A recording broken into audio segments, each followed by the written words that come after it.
ஒரு ஒரு துக்கம் விசாரிக்க போக முடியல. கேமரா வந்து நம்மள இது பண்ணிட்டே இருக்கு. இது ஒரு பெரிய ப்ராப்ளமா இருக்கு. ஆனா அவங்கலாம் நாகரீகமா பேசிட்டாங்க.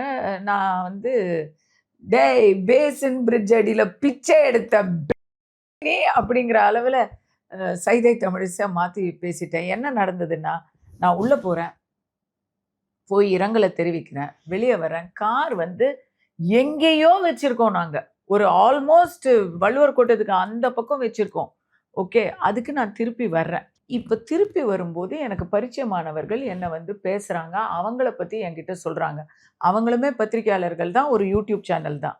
அவங்க வந்து கூடவே நடந்த இந்த ஏரியா முடிஞ்சு போச்சு. அங்க கார் கிட்ட வந்து பேசுறாங்க. இதுக்கும் அதுக்கும் என்னங்க சம்மந்தம்? அங்க நீ வந்து இவங்க இந்த இல்ல உங்கள எடுக்கணும்னே எடுத்தாங்களா? இல்ல.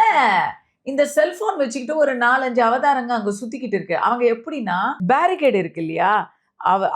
அவர் இல்லம் இருக்கக்கூடிய வீதிக்குள்ளேயே அவங்களுக்கு அலோடு கிடையாது. "நீ யாரு நீ?" அப்படின்னு கேட்டா பிரஸ் கார்டு கிடையாது அவங்க கிட்ட. வெறும் செல்போன் தான். ஒரு கேமரா குறைந்தபட்சம் ஒரு கேமரா கூட கிடையாது அவங்க கிட்ட. They have only cellphone in there hand. அவன் வெறும் வர்ச்சுவல் வாரியர் அவங்க. நான் அப்படி சொல்றேன்னு நீங்க அப்படி சிரிக்காதீங்க. விர்ச்சுவல் வாரியரா உண்மையாவே தாவேகா கட்சியை சேர்ந்த ஒருத்தனோட ரீல்.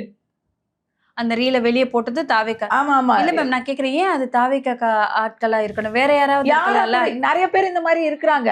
பாவம் அவன் தலையெழுத்து என் வாயில வந்து மாட்டியிருக்கான் இப்போ. அவன் தான் என்ன அவன் ஒருத்தன் போட்டிருக்கான், ஒருத்தங்க 2 ரீல் தாங்க போட்டிருக்காங்க. அந்த 2 ரீல தான் மத்தவங்க ரீசைக்கிள் பண்ணிக்கிட்டு இருக்காங்க. அவங்க 2 பேரும் அங்க என்கிட்ட திட்டு வாங்கினாங்க. என்னங்க நான் இங்க சிரிச்சுக்கிட்டு இருக்கேன். இவங்க வந்து இப்படி எடுக்கிறாங்களே நான் எனக்கு தெரியல. நான் வந்து அங்க யதார்த்தமா ஒருத்தங்க வந்து பேசுறாங்க. நான் எங்கேயோ இதுக்கும் கே. பாக்யராஜ் அவர்களுக்கும் சம்மந்தமே இல்லைங்க. இவங்கெல்லாம் ஏன் அங்க சுத்திக்கிட்டு இருக்காங்கன்னா, அவங்களுக்கு அதுக்கு மேல அலோடு கிடையாது.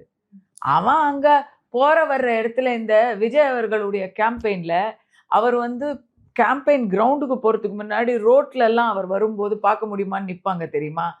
அந்த மாதிரி நின்றுகிட்டு இருந்த ஆட்கள் இவங்க. செல்போனை வச்சுக்கிட்டு யாராவது வருவாங்களா? கார்ல வரும்போது போகும்போது எடுக்கலாமா அப்படின்னு நிக்கிற ஆட்கள். புரியுதா உங்களுக்கு? எந்த அளவுக்கு டெஸ்பரேட் அவங்க. கண்டென்ட் ஏதாவது கிடைக்காதான்னு டெஸ்பரேட். சிரிச்சுக்கிட்டு இருக்கேனே நீ எடுக்கிறிய நான் கேட்டேன் பாருங்க. அதையே அவங்க வந்து நல்ல கண்டென்ட்டா இருக்கே, கரெக்டு தான் இல்லை, போட்டுருவோன்னு போட்டாங்களா என்னன்னு தெரியல. நம்ம ஊர்ல எப்படின்னா நம்ம என்ன வேணா செய்யலாம். ஆனா தம்ப்நெயில்ல எது இருக்கோ அதுதான்.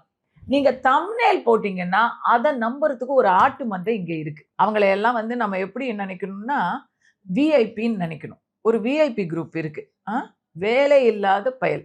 விவிஐபி வேலை வெட்டி இல்லாத பசங்க. இப்படி ஒரு குரூப் இருக்கு. அவங்க வந்து இந்த யார் யாரு துக்க நிகழ்ச்சியில எந்தெந்த ஸ்டார்லாம் வந்தாங்கங்கிறத உட்கார்ந்து பார்க்கறதுக்கு ஒரு குரூப் இருக்கு.